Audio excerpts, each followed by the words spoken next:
पिंपळगाव बसवंत बाजार समितीमध्ये दरवर्षी ऑगस्ट ते डिसेंबर या महिन्यामध्ये टोमॅटोची आवक असते। मात्र यंदाच्या वर्षी टोमॅटोचे भाव लक्षात घेता अनेक शेतकरी वर्गाने उन्हाळ्यामध्ये टोमॅटोची लागवड केली असल्याने सध्या मोठ्या प्रमाणात टोमॅटोची पिंपळगाव बाजार समितीमध्ये आवक टिकून असून टोमॅटोला 150 ते 200 रुपये प्रति किलो कॅरेटचा भाव मिळतोय। भारतीय बाजारपेठेत अजूनही टोमॅटोची मागणी चांगली असल्याने बाजारभावात सुधारणा होऊ शकते।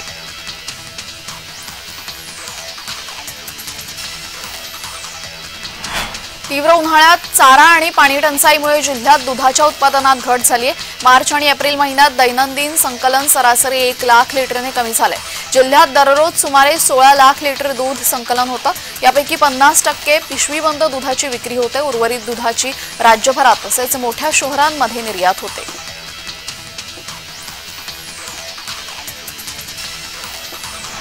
शिरपूर तालुका पोलीस स्टेशनचे पोलीस निरीक्षक श्रीराम पवार यांना मिळालेल्या गुप्त माहितीच्या आधारावर मध्य प्रदेशकडून शिरपूर तालुक्याकडे पिस्तूल नेण्यात येणार असल्याची गोपनीय माहिती मिळाली होती। त्या आधारावर खामखेडा फाट्याजवळ सापळा रचला असता 2 संशयित मोटरसायकल फिरत असल्याचं निदर्शनास आलं। त्यांना थांबवण्याचा प्रयत्न केला असता दोन्ही संशयितांनी मोटरसायकल सोडून बाजरीच्या शेताकडे पळ काढला। पोलिसांनी त्यांचा पाठलाग करत त्यांच्या मुसक्या वळला। त्यांच्याकडून 5 गावठी बनावटीचे पिस्तूल आणि 11 जिवंत काडतुसं सापडली आहेत। त्यांच्याविरुद्ध शिरपूर पोलीस ठाण्यामध्ये गुन्हा दाखल करण्यात आलाय।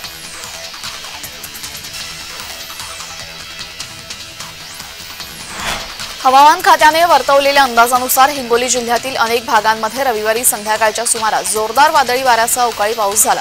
हिंगोली जिल्ह्यातील वसमत, कळमनुरी, सेनगाव, हिंगोली तालुक्यामध्ये ग्रामीण भागात या पावसाने हजेरी लावली।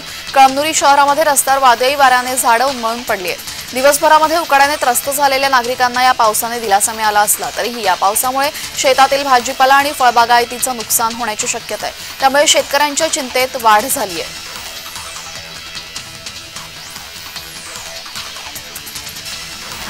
मराठवाड्यात पुढील 4 दिवस पाऊस पडण्याचा अंदाज भारतीय हवामान विभागाने वर्तवलेला आहे। वादळी वाऱ्यासह झालेला पाऊस पूर्वमोसमी असल्याचा अंदाज होता। मात्र पूर्वमोसमी पावसाला वेळ आहे असं हवामान तज्ज्ञांनी स्पष्ट केलं। पुढील 4 ते 5 दिवस मेघगर्जनेसह पाऊस पडण्याची शक्यता आहे।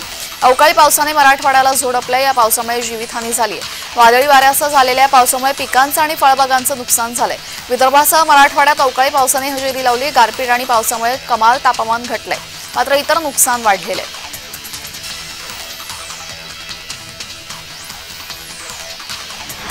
राज्यात मार्च आणि एप्रिल या 2 महिन्यांमध्ये रुग्णांची संख्या 200च्या पलीकडे गेली आहे। मागील काही वर्षांच्या तुलनेत यंदा उन्हाचा दाह अधिक असल्याने उष्माघाताच्या रुग्णांच्या संख्येमध्ये वाढ झालेली आहे।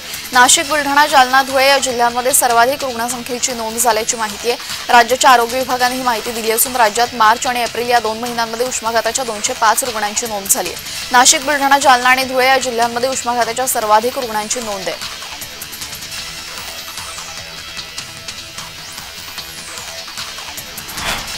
मुंबईत पुढील 24 तासात मेघगर्जनेसह पावसाचा अंदाज। पुढील 24 तासांसाठी मुंबई शहर आणि उपनगरासाठी स्थानिक अंदाज हवामान खात्याने हा अंदाज वर्तवलेला आहे। अंशतः ढगाळ वातावरण असून संध्याकाळी रात्री हलका ते मेघगर्जनेसह पावसाची शक्यता। मुंबईत कमाल आणि किमान तापमान अनुक्रमे 34 अंश सेल्सिअस आणि 28 अंश सेल्सिअसच्या आसपास असेल।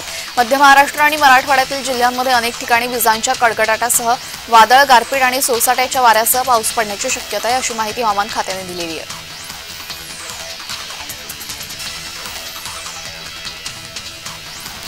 बिहारमध्ये देखील अवकाळी पावसाने थैमान घातलेलं आहे। बिहारच्या रोहतास जिल्ह्यामध्ये 5 जणांचा मृत्यू झाल्याची घटना घडली। रोहतास जिल्ह्यात जोरदार वाऱ्यासह अवकाळी पाऊस झाला। यावेळेस वीज पडून 5 जण मृत्युमुखी पडले। मृतांमध्ये एका तरुणाचा समावेश आहे। विविध राज्यांमध्ये अवकाळीचा कहर बघायला मिळतोय। अनेक नागरिकांचा पावसामुळे मृत्यू होतोय।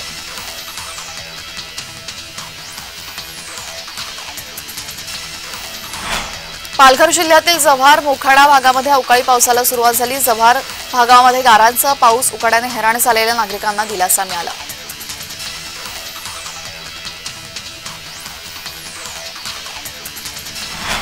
कोकण रेल्वेच्या उडुपी सूरथकल या भागामध्ये मंगळवारी सकाळी 10:45 ते दुपारी 11:15 वाजेपर्यंत 2.5 तासांचा मेगाब्लॉक घेण्यात येणार आहे। या मेगाब्लॉकमुळे सोमवारी रात्री 9:54 वाजता सुटणारी CSMT ते मंगळुरू एक्सप्रेस मडगाव उडुपी स्थानकादरम्यान 90 मिनिटांचा थांबा घेणार आहे। कोकण रेल्वेवरील नियमित आणि विशेष रेल्वेगाड्या विलंबाने धावत असल्याने प्रवाशांमध्ये प्रचंड खोळंबा होतोय।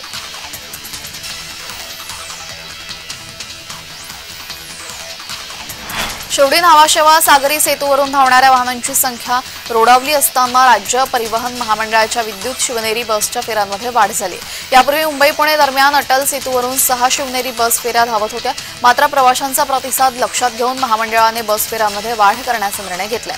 त्यानुसार विद्युत शिवनेरी बसच्या दादर स्वारगेट पुणे दरम्यान 20 फेऱ्या आणि स्वारगेट पुणे दादर अशा 23 फेऱ्या धावण्यास सुरुवात झालेली आहे।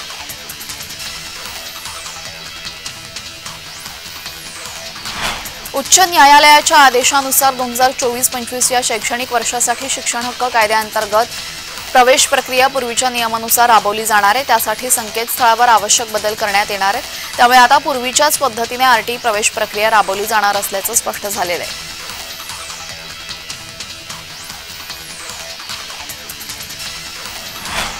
जिल्ह्यासह कांद्याचे प्रमुख उत्पादन करणाऱ्या भागांमध्ये अनियमित पाऊस आणि खराब वातावरणामुळे कांदा उत्पादनात लक्षणीय घट झाली।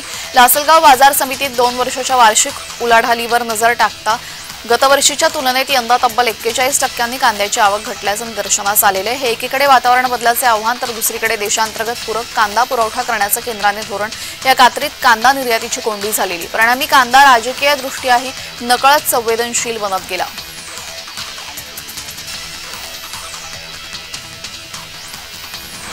राज्यात कोरोनाचा प्रादुर्भाव कमी झालेला आहे, मात्र ओमायक्रॉन विषाणूच्या KP2 या उपप्रकाराच्या 91 रुग्णांची नोंद झाली आहे। पुणे येथे 51 तर ठाणे येथे दोघांना या विषाणूचा संसर्ग झाल्याची नोंद आहे। जानेवारी महिन्यामध्ये या उपप्रकाराचा रुग्ण महाराष्ट्रात आढळून आला होता।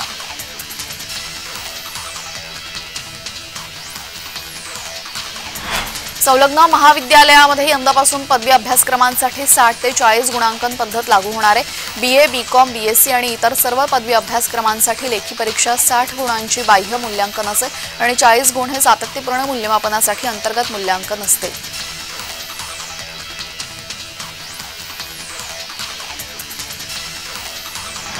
मराठवाड्यात अवकाळी पाऊस आणि गारपिटीमुळे केशर आंब्याच्या उत्पादनाला फटका बसलेला आहे। मे महिन्याच्या अखेरीस आंबा बाजारपेठेत उपलब्ध होणार आहे। प्रतिकूल वातावरणाने निर्यातक्षम आंब्याच्या गुणवत्तेवर परिणाम होण्याची शक्यता आहे। मराठवाड्यात येत्या 22 मे पर्यंत अवकाळी पाऊस पडण्याची भारतीय हवामान खात्याने अंदाज वर्तवलेला आहे।